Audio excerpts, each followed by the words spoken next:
Muy buenos días jóvenes, yo soy Carlos Zapata, quien les da la bienvenida a esta su materia Dibujo Técnico. Vamos a continuar en la unidad 1 con las generalidades, normalización y formatos, pero esta vez vamos a revisar el tema líneas a mano libre y con instrumentos. El objetivo de la clase va a ser aprender a trazar de forma correcta líneas a mano alzada y con instrumentos.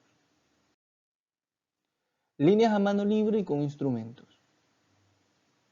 Las líneas a mano alzada son líneas o dibujos trazados sin instrumentos.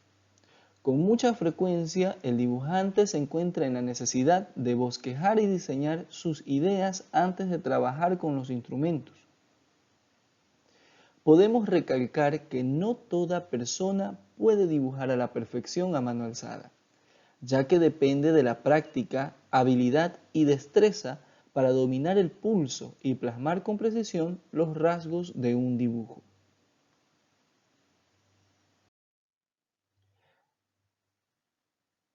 Las líneas con instrumentos, en cambio, se utilizan para dibujos técnicos con precisión, como en planos, cartillas, nomenclaturas, etc. En este caso, cabe destacar que cualquier persona puede aprender a trazar líneas con instrumentos. Solo depende de la práctica para lograr la perfección de los mismos. A diferencia del anterior, ¿verdad? A continuación, vemos ejemplos de trazos con instrumentos. Aquí tenemos cómo se puede trazar líneas a 30 grados. Entonces simplemente lo que hacemos es deslizar nuestra escuadra de forma uniforme, ¿sí? Y de ahí ir haciendo los trazos necesarios. De igual manera vemos cómo hacer líneas a una inclinación de 45 grados, de 60 y de 120. Nótense cómo se va a ubicar cada una de las escuadras. Aquí hay que utilizar muchísimo el sentido común. Recuerdan que existen escuadras de distintas medidas, ¿no? Tenemos la de la medida de 45 grados y de la de 30 por 60. Aquí hay que ser muy reiterativo. Y yo en la clase que tendremos en vivo les voy a estar enseñando cómo utilizar dos escuadras al mismo tiempo o una escuadra con la regla, ¿sí? Pero básicamente es tal y como ustedes lo ven aquí en este diagrama. Aplicación y uso correcto de trazos con dos escuadras. Los siguientes ejercicios nos darán la oportunidad de adquirir habilidad y destrezas para aprender el uso, desplazamiento y combinación de las escuadras. Aquí vemos claramente cómo se propone la utilización correcta de las escuadras que nosotros tenemos, que ya debemos tener. Entonces, para poder ir graficando de forma correcta, es conveniente hacer el desplazamiento de una escuadra sobre la otra. De esta forma haremos trazos exactos a la inclinación que nosotros deseemos.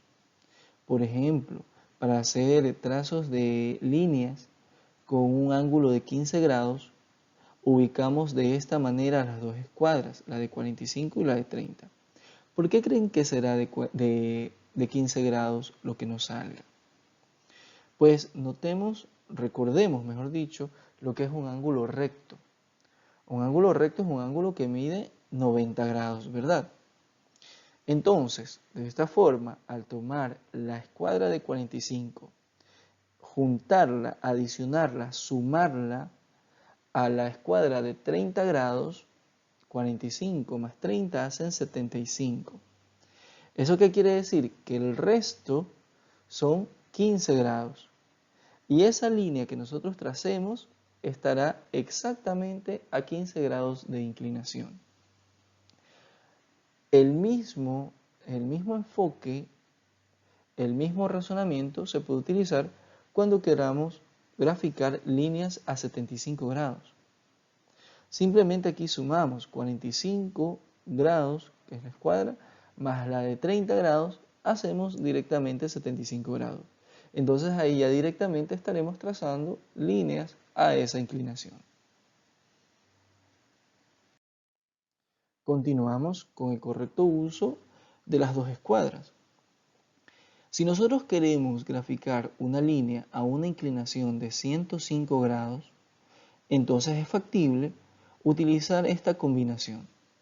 Las dos escuadras de 45 y la otra de 60, en cambio, sumadas dan 105. Entonces, de esta forma, nosotros iremos haciendo los trazos a esa inclinación. Y si nosotros queremos hacer trazos de 165 grados, basta también con sumar la escuadra de 45 y la de 30. Ahí, como ya sabemos, nos dan 75 grados.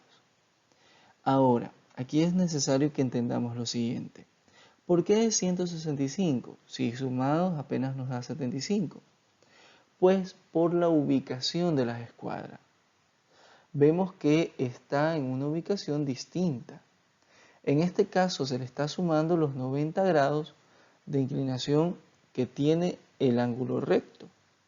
90 más 75 nos dan 165 grados, como vemos en el momento de graficar.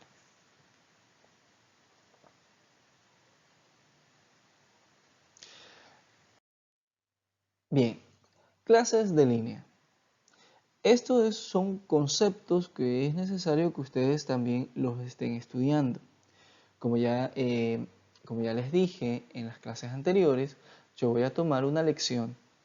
Esa lección será dentro de unas semanas. Así que por favor, vayan repasando todos estos conceptos que estoy haciendo hincapié en estas clases. Tenemos la línea gruesa. El espesor de esta línea va desde 0,5 a 1. ¿En qué lo vamos a aplicar? Se usan para indicar aristas y vértices de un objeto y contornos de piezas. Aquí tenemos el ejemplo, ¿no? Tal como dice, se usa para indicar aristas, o sea, cada uno de los lados, ¿no? Y los vértices de un objeto y sobre todo los contornos de aquellas piezas. Para eso se utilizan las líneas gruesas. Las líneas finas tienen un espesor que varía desde los 0,3 hasta los 0,5. La aplicación sirve para indicar referencias, abatimiento sobre un plano, líneas ficticias de proyección o contornos y aristas ficticios, tal como vemos en el ejemplo. Continuamos con las clases de líneas. Tenemos la línea a mano alzada, que comúnmente va de 0,2 a 0,3 de espesor. Y las aplicaciones están indicar límites de roturas, rayados de madera, metales aislantes, piedras, etc. Tal como lo vemos en el ejemplo. Voy a hacer énfasis en esto de aquí para que lo puedan notar de una mejor manera, ¿no? Las líneas a mano alzada se refiere a esto de acá. ¿Ven? Entonces, ahí dice límites de roturas, rayado de madera, metales aislantes o piedras. Pero como vemos acá, es un límite de rotura, ¿no? Para eso se utilizan las líneas a mano alzada, que su espesor va desde los 0,2 hasta los 0,3. Las líneas de trazo tienen un espesor de 0,5 a 0,6 y se lo utilizan para los contornos y aristas no visibles, para líneas interiores de piezas transparentes. Líneas no visibles, ojo, aquí vemos un objeto. ¿Cuáles serían las líneas no visibles? Pues bien, las líneas no visibles son las que estarían tapadas, como por ejemplo estas líneas de aquí. Estas son las que nosotros no vemos, ¿sí? Entonces, para ese tipo de trazados utilizamos las líneas de trazo que tienen un espesor de 0,5 a 0,6.